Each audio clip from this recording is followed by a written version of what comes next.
Sylvia Groves here with Governance Studio, and we're back with our series of fiercely practical steps to creating great board minutes. So this session, we're going to look at a little bit more of those kind of opening paragraphs that kind of set everything up before the meeting gets going. And easier than just telling you about it, as you know, I'm going to show you about it. And so here we go. We're into my board portal from DiliTrust. Great place. A lot of my directors use it. Great for setting up the meetings and really easy to find stuff and navigate. So here we're going in and I'm going to the August 2022 meeting. We've been looking at the May 2022 minutes, which of course are being approved at the August meeting. So I'm going to just open them up there, super easy to access them.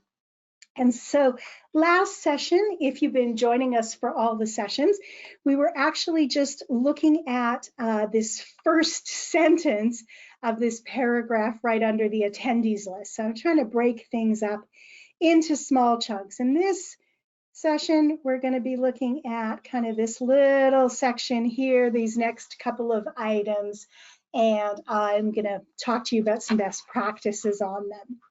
So the first thing that we're seeing here is this idea of a quorum of the directors being present. So again, this is something that you need to understand from your bylaws. What constitutes a quorum? How many directors do we have? How many directors do we need to be present in order to have a quorum? Most organizations, most, not all, it's going to be 50% plus one director. So here it looks like we have 4 directors. 50% is 2, but you have to add 1. So 3 out of the 4 directors happens to be quorum for this organization. Now, I don't typically go in and explain exactly, you know, with 3 of the 4 directors present, there was a quorum. I just want to make that positive affirmation that a quorum was present. I can prove it on the back end that the numbers were right. So make sure you're including that information in your minutes. Then it also goes on to say all directors having received notice, the chair declared the meeting to be properly constituted for the transaction of business.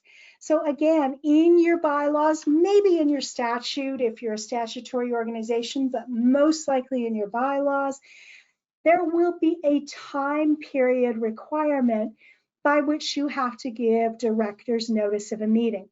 For a lot of organizations, again, not all, depends on your bylaws, that'll be 48 hours, which means at least 48 hours before the meeting starts, the agenda and notice needs to go out to the directors. And if that is what happened, which is what happened in this case, all the directors received the notice, the chair declared the meeting to be properly constituted, and so they can go ahead and transact business. Sometimes that doesn't happen in the time frame, and then most bylaws will allow the directors to waive notice. But what that will mean is you usually have to get a waiver from all of the directors, even a director who is absent.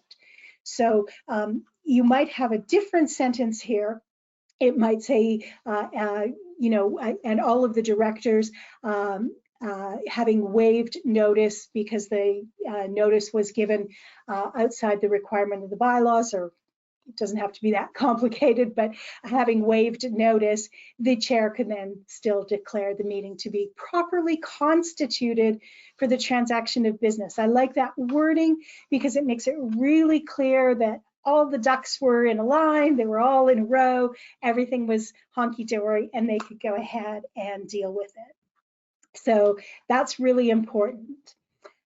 This second piece is I would say an emerging to becoming standard best practice now, is having a little bit of a conflict of interest discussion right away in the meeting, in the minutes. And I'm going to actually just flip back here a second, and I'm going to show you the agenda for this meeting. You see how here we've got review conflicts of interest in the August agenda. So that was an item on the May agenda as well. And so then when I go into the May minutes, we'll see this little section again about conflicts of interest.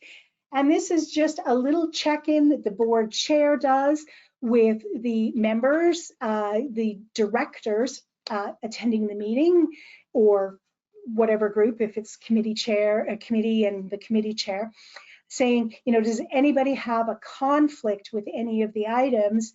And if so, that would get noted here. If there's no conflicts, then it can simply be said, you know, the directors indicated there were no conflicts. In this case, the board confirmed that a conflict existed for Jason Jones in respect of the approval of the online store project, as his daughter's company was being considered to provide the services. He would recuse himself from deliberation and voting on that item.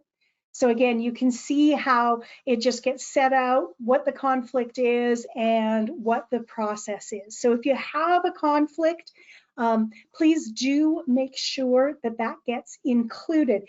And you'll notice here, even though it's not really anything that's required in minutes, I've gone ahead and I've put a little header on this paragraph just to make it really easy. If I have to go back and I have to skim through minutes, I can find the conflicts of interest section really, really quickly. And so you might want to consider including that header, make it easier for you, easier for people 10 years from you who are maybe having to look back at some minutes as well.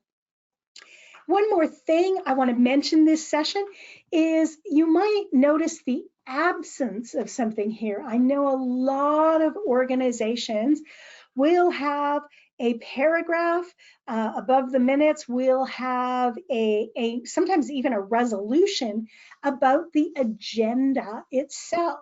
So they reviewed the agenda and they did all the stuff and they actually resolved to set the agenda. I'm not aware of any legislation that requires that. It's possible your bylaws do, but it's not really likely. I've seen very few that would have that. So there's no requirement for a board to approve its agenda before it can go on to the business of the meeting. They can still discuss it. They can still decide they're going to move things around, and that's all fine and good. But typically, it's not something that I would include in the minutes unless there was, you know, some significant thing where a director was going to leave early, and so they presented something earlier. Even then, it's kind of a 50-50 call whether I would include that or not. So you don't have to have a paragraph on the agenda. If that's what your organization is comfortable with, and if they want to continue doing that, you would see another paragraph here under the conflicts of interest or before the conflicts of interest, either way, that would talk about the approval of the agenda. So again, I know we're going through these step by step, but there is a lot of information there. Hopefully that's helpful to you. We're going to continue next session talking through the next piece of the minutes. And I look forward to seeing you then. I hope you can join us. In the meantime, happy minutes.